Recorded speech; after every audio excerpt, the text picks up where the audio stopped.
कोविड-19 या corona virus दुनिया में सबसे तेज़ी से फैलने वाली बीमारी है।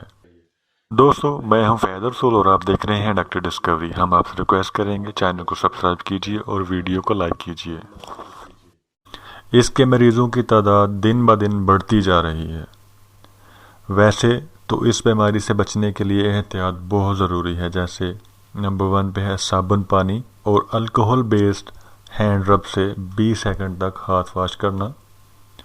नंबर 2, छींक मारते वक्त डिस्पोजेबल टिश्यू या फ्लेक्स्ड एल्बो से मुंह और नाक को कवर करना। नंबर 3, अनवेल लोगों से तकरीबन 3 फुट का फासला रखें। और नंबर 4, घर पे रहें, सेफ रहें और दूसरों को सेफ रखें। और नंबर 5 पे है, अगर आपके हाथ साफ नहीं तो मुंह, नाक और आँखों को मत छुएं। और स्पेशली हम बात करेंगे इस बीमारी को घर पे या सेल्फ टेस्ट कैसे करें, कैसे हम जानें कि हम इस बीमारी से मुतासर तो नहीं। इसके लिए सबसे पहले इस बीमारी की जो सबसे पहली अलामत है बहुत तेज़ बुखार होना, और दूसरी अलामत खांसी है। इस बीमारी में मरीज़ को खुशक खांसी होती है, ना कि बलगमी खांसी।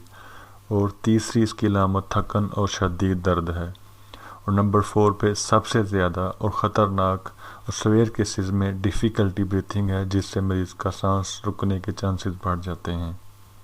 अगर आपको इन 4 अलामात या इनमें से पहली 3 अलामात हैं तो आपको अपना टेस्ट या अपने हेल्थ केयर प्रोवाइडर को ज़रूर चेक करवाना चाहिए और दूसरे फैमिली मेम्बर से ख़ुद को अलहदा करना चाहिए।